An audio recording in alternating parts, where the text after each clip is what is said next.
Bat consultant exam preparation 2027 যারা মূসক পরামর্শক পরীক্ষা অংশগ্রহণ করবেন আজকের কন্টেন্টটি তাদের জন্য। প্লিজ কেউ স্কিপ করবেন না। চলুন আমরা স্ক্রিনে চলে যাই। মূসক পরামর্শক লাইসেন্স পরীক্ষা 2027, মূল্য সংযোজন কর ও সম্পূরক শুল্ক আইন 2012।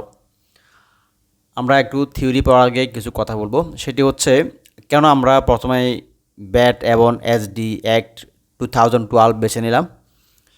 এটার একমাত্র কারণ হচ্ছে মূসক পরামর্শক লাইসেন্স পরীক্ষা 2027 যে সিলেবাস, ওখানে এই আইন থেকে 40 মার্কের কোশ্চেন হবে। অর্থাৎ মূল্য সংযোজন কর ও সম্পূরক শুল্ক আইন 2012 থেকে আপনাদের টোটাল 40 মার্কের কোশ্চেন আসবে। আসলে কি সত্য নাকি মিথ্যা আমরা দেখে নিই সিলেবাসটা। এই হচ্ছে আপনাদের সিলেবাস আপনারা দেখতে পাচ্ছেন। মূল্য সংযোজন কর ও সম্পূরক শুল্ক আইন 2012, মূল্য সংযোজন কর ও সম্পূরক শুল্ক বিধিমালা 2016 এবং এ সংক্রান্ত বিভিন্ন প্রজ্ঞাপন এছাড়াও সব কিছু মিলে টোটাল 40 মার্কের কোশ্চেন আসবে। তাহলে আপনারা দেখতে পেলেন কত মার্কের কোশ্চেন আসবে। এখন আমরা চলে আসলাম। আপনারা যদি আপনাদের সবগুলো বই বা আইন প্রয়োজন হয় এই সিলেবাস অনুযায়ী, আমি একটু দেখাই আপনাদেরকে। এই যে কাস্টমস অ্যাক্ট, আমদানি নীতি আদেশ, রপ্তানি নীতি আদেশ, foreign exchange regulations act 1947, the import and export control act 1950। অর্থাৎ আপনারা যদি এই সমস্ত সব আইনের পিডিএফ ফাইল আপনাদের প্রয়োজন হয় আমি আপনাদেরকে দেব। প্লাস আমি আপনাদেরকে বলবো আমি প্রত্যেকটা আইনের জন্য আমি প্রায়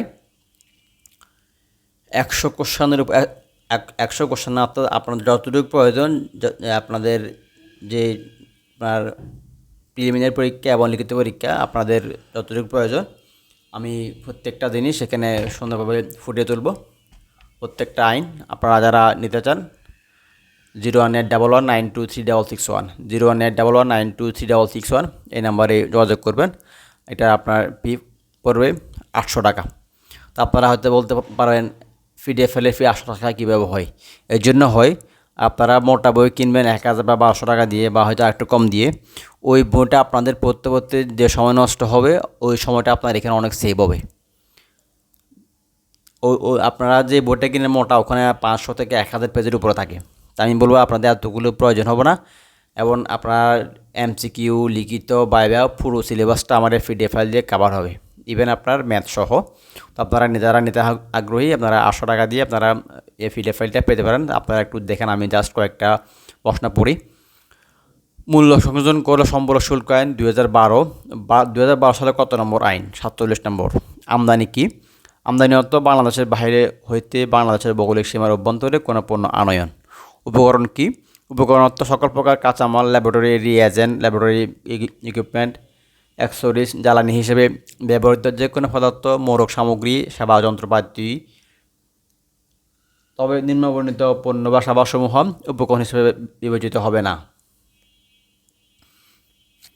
যথা ক শ্রম, ভূমি, ইমারত, অফিস ইকুইপমেন্ট, পিকচার, দালানকোঠা বা অবকাঠামো বা স্থাপনা নির্মাণ, সুশমীকরণ, আধুনিকীকরণ, প্রতিস্থাপন, সম্প্রসারণ, সংস্কারকরণ, মেরামতকরণ। সকল প্রকার আসবাবপত্র, অফিস সাপ্লাই, স্টেশনারি দ্রব্যাদি, রেফ্রিজারেটর ও ফ্রিজার, এয়ার কন্ডিশনার, ফ্যান, আলোক সরঞ্জাম, জেনারেটর ক্রয়, মেরামত, ইন্টেরিয়র ডিজাইন, স্থাপত্য পরিকল্পনা ও নকশা। এবারে কোশ্চেনটা পড়ি। উপকরণ কর কি? অর্থ নিবন্ধিত ব্যক্তি কর্তৃক উপকরণ হিসেবে আমদানিকৃত পণ্য বা সেবার বিপরীতে আমদানি পর্যায়ে পরিশোধিত মূল্য সংযোজন কর এবং স্থানীয় উৎস হতে উপকরণ হিসেবে ক্রয়কৃত বা সংগ্রহকৃত বা সেবার বিপরীতে পরিশোধিত মূল্য সংযোজন কর। উৎপাদ কর কি? উৎপাদ কর অর্থ কোনো নিবন্ধিত ব্যক্তি কর্তৃক নিম্নবর্ণিত ক্ষেত্রে পদে মূল্য সংযোজন কর ও সম্পূরক শুল্ক, যথা উক্ত ব্যক্তি কর্তৃক করযোগ্য পণ্য, সেবা, স্থাবর সম্পত্তি সরবরাহ বা উক্ত ব্যক্তি কর্তৃক করযোগ্য বা সেবা আমদানি। উচ্চ কর কর্তনকারী সত্তা বলতে কি বুঝি? তো এখানে আরও অনেকগুলো কোশ্চেন আছে, আমি এগুলা আর পড়তেছি না, পড়লে এমনিতে দীর্ঘ হয়ে যাবে। আমি জাস্ট আপনাদের জ্ঞাতার্থে প্রকাশ করলাম যা আপনারা যারা পরীক্ষা দিবেন ভাবছেন বা আগ্রহী হয়ে আছেন কীভাবে প্রস্তুতি নেবেন। আমি বলবো পরীক্ষার তো এখন অনেক দিন বাকি আছে, প্রস্তুতিটা এখন নিতে হবে। কেন নিতে হবে? আপনার আইটিপি পরীক্ষা সেটা সিলেবাস অনেক বেশি, 2 গুণ 3 গুণ বেশি, এবং আয়কর অঙ্কর আপনার মূসকের প্রত্যেকটা আইন থেকে আপনাদের ম্যাথ থিওরি 2টা আসবে। আপনারা আইটিপি পরীক্ষা দিচ্ছেন শুধুমাত্র ইনকাম ট্যাক্স অ্যাক্টকে কেন্দ্র করে। এখানে আপনারা কাস্টম আইন, এরপর হচ্ছে মূল্য সংযোজন কর আইন, এরপর হচ্ছে আপনার ফরেন এক্সচেঞ্জ রেগুলেশন অ্যাক্ট, আমদানি নীতি রপ্তানি নীতি, এরপরে একটা আইন আছে আপনার ইম্পোর্ট কন্ট্রোল অ্যাক্ট 1950। এগুলো আপনাদের সব পড়ে জানতে হবে। তো এগুলো আপনার সবগুলো একসাথে পেতে হলে আপনারা আমার সাথে এই নাম্বারে কল করে এই পিডিএফগুলো পেতে পারেন, 01811923661। তো সবাইকে ধন্যবাদ, আমি আর আগাচ্ছি না। যারা এখনও আমার চ্যানেল সাবস্ক্রাইব করেন না, প্লিজ সাবস্ক্রাইব চ্যানেল। যারা সাবস্ক্রাইব করে রেখেছেন সবাইকে অসংখ্য ধন্যবাদ। আসসালামু আলাইকুম।